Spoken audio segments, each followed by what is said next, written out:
aller de gloire en gloire. Oui. Je voudrais ce soir vous parler d'un sujet différent. Je voudrais vous parler de cette phrase que cite l'apôtre Paul quand il dit que celui qui regarde le Seigneur, c'est-à-dire que celui qui loue, parce que regarder le Seigneur dans la gloire, c'est louer, c'est adorer, est métamorphosé, changé, transformé de gloire en gloire.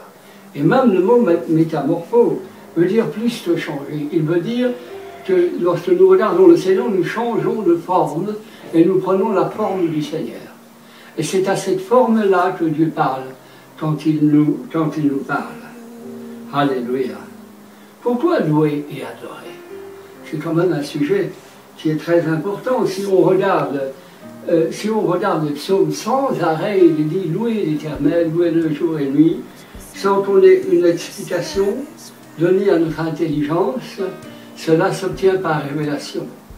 Amen. Car nous ne pouvons pas comprendre autrement déjà le sens de louer. Louer quelqu'un, c'est dire du bien de lui. Mais cela va beaucoup plus loin que ça quand il s'agit de Dieu. Pendant que nous louons et nous adorons, Dieu fait en nous un dépôt de gloire. Amen. Et après, avec ce dépôt de gloire dans notre esprit, il va se servir de ce dépôt de gloire au fur et à mesure que l'on loue pour faire des guérisons, pour faire des miracles. Amen. Par nous et autour de nous. Mais si nous ne chantons pas, si nous ne louons pas, notre esprit ne contient pas ce dépôt. Mais ce dépôt augmente, il est de plus en plus grand au fur et à mesure que nous louons. Quand nous louons, celui qui regarde le Seigneur, dit la Bible, est métamorphosé, je vous l'ai dit, il change de forme, de gloire en gloire.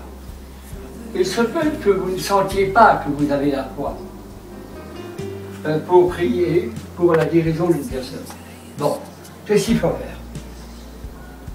Un certain jour, ne le faites pas, parce que ça ne servirait à rien.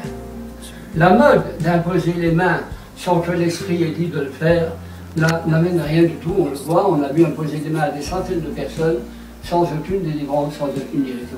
Alors, qu'est-ce qu'il faut faire? Il faut être conduit par l'esprit pour faire ces choses.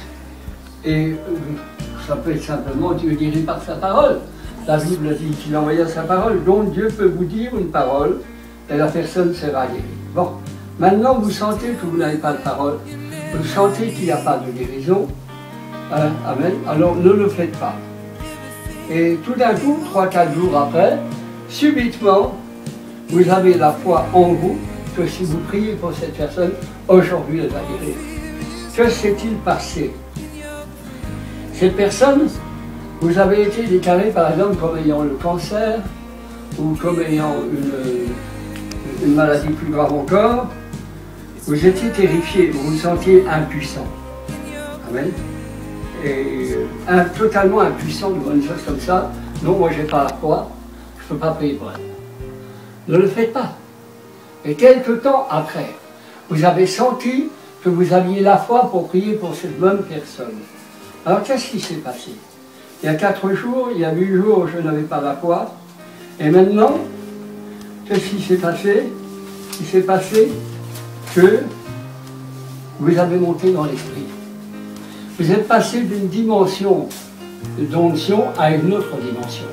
Vous êtes passé d'une dimension de gloire à une autre dimension. Vous avez monté dans l'esprit. Alors maintenant, attendez-vous à ce que Dieu qui vous a fait passer dans une dimension supérieure à celle dans laquelle vous étiez il y a 4 jours, passe un miracle. Pourquoi? Parce que d'abord vous étiez dans une première onction et vous sentiez nettement que cette onction était insuffisante pour croire dans la guérison de cette personne. Pourquoi Dieu vous a fait monter dans une onction supérieure à la première? Pour que vous y croyiez. Amen. Et c'est cela que veut dire l'apôtre quand il dit que celui qui regarde le Seigneur, il monte de gloire en gloire. Mais c'est Dieu qui vous fait rentrer dans une autre onction. Cela ne se fera pas. Vous ne rentrerez jamais dans une onction supérieure à celle que vous avez si vous ne louez pas, si vous n'adorez pas d'une manière permanente. Je n'ai pas dit de louer. Je n'ai pas dit de louer sans savoir. Vous louez pour que cette onction, vous montez dans une autre onction. Ça, c'est le but. Vous montez dans une autre onction où Dieu pourra faire. Et Dieu permet que vous continuiez à chanter, et pendant que vous louez et que vous adorez, vous atteignez un niveau où il peut vous mettre dans une autre onction. Et après ça, ce sera encore une autre onction. C'est ça ce que veut dire monter de gloire en gloire. Amen. Donc par conséquent, cela ne vient pas de vous, cela vient de Dieu. Vous n'aviez pas la foi et tout d'un coup vous l'avez. Ça veut dire que vous avez changé l'onction. Comprenez-le. Changé l'onction.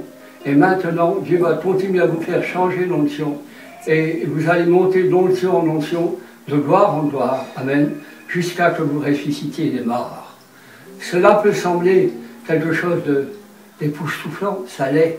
Mais une chose est sûre, c'est que c'est vrai.